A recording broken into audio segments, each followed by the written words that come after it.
On this episode of Rand's Indie Spotlight, I will be taking a look at Mulaka, which came out on the Xbox One on March 2nd. It's also available on the PC, PS4, and the Nintendo Switch. I'm playing the Xbox One X version, but unfortunately, there are no X enhancements for this title. It retails for $19.99, and it's developed and published by Lienzo, and I want to thank them for sending over the code for the purpose of the video.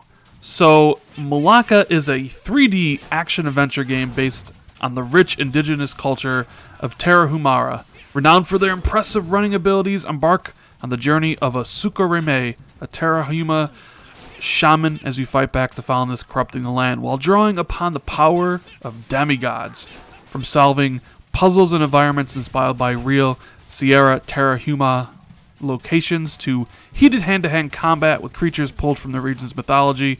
Find out why the Tarahumara have earned a reputation for being superhumans. And I'm sorry if I said any of those words wrong, but that is what the game is all about. Now, what did I think about it? Would I recommend it? Is the game good? That's what you guys want to know. And yeah, I actually quite enjoyed the game.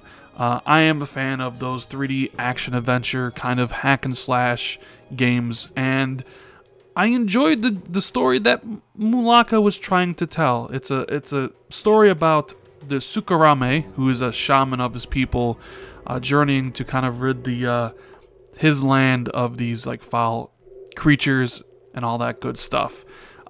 It's very basic at its core. There are about like 7 areas you visit, and each area looks different from one another. And originally at first, when I started up the game, I thought it kind of looked low budget, like that really pastel, polygonal aspect the game has going for it. In the video, you guys can see what I'm talking about. But as I actually played the game more and more, and I visited different areas, like the desert world you start in the beginning, and then there's another kind of area that's very lush green. I really appreciated the stark contrast that they were going for between each of the areas, and I actually really grew to like the art style the game has going for it. But where it kind of maybe doesn't reach for the heights as some of the previous games is the repetition that you go through as you play. So when you come into a new area, it's kind of very, it's a big open area. You can go anywhere. Some things are blocked until you get more powers, very much akin to a Zelda or a Metroid. And you are tasked with finding basically 3 crystals to open up the way to the boss fight, because each area kind of has a boss fight at the end, and the boss fights are actually pretty cool.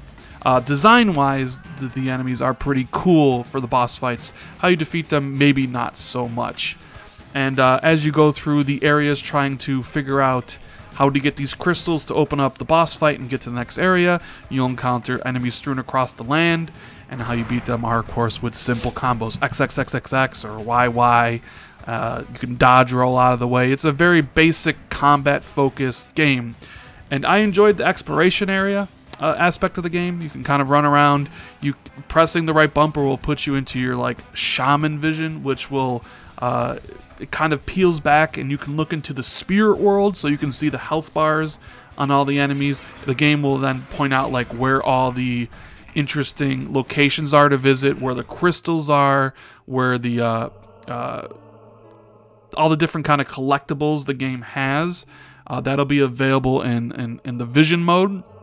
Unfortunately, the combat doesn't really get any more complex than XXXYYY, which can basically beat most of the enemies. Yeah, sure, some of the enemies you have to dodge one time before they open up their weak spot, but for the most part, there's no challenge there. The only challenge in the combat comes into these combat arenas, because as you're going to look for the crystals to open up the doors, you either will find them by completing platforming challenges or solving a puzzle, or just mainly you'll enter an arena and you can't leave it until you defeat waves and waves of enemies. While sure, in the beginning, not so bad. The difficulty's pretty easy, but eventually by the end of the game, which will take you around 4 to 5 hours to complete, it does get a little difficult. And at the top, you'll see in the right-hand corner, you have about 3 lives, or 3 souls rather, and once you deplete all those, you die. But you can actually use potions to heal yourself and get back some of the souls that you lost. And you can do that by harvesting some of the plants around the area. You can harvest the plants to build a soul potion or a rage potion to help you deal more damage, or a seal potion to get through some of the different puzzles in the game, or just shield you from enemy attacks. So there's 4 different types, and as you beat each of the levels, you'll actually acquire some of the abilities of the demigods. So as you jump and you hold A, you'll actually turn into a bird and you can fly and clear more paths. Or once you befriend the bear, you can actually hold Y and turn into a bear and crush down on your enemies. Same thing when you get the cougar, you can kind of climb up type spots. I really enjoyed that aspect of getting the abilities and kind of combining them with the platforming, where you got to jump up and clear gaps and kind of combine yourself from the bird to the cougar and to the bear. I like that stuff. But for the most part, it is a very basic, straightforward 3D action adventure game. So my recommendation is based on, do you like these type of games? If you do, then pick it up. I think it's worth the $20 if you're the fan of the genre. For everybody else, I'd take a wait and see approach. Achievement-wise, it is, easy enough to get 1,000 gamer score or the platinum. All you would have to do basically is beat the game without losing 8 souls and find all the collectibles and the ghosts that you can speak to in the spirit world. Nothing really tough per se.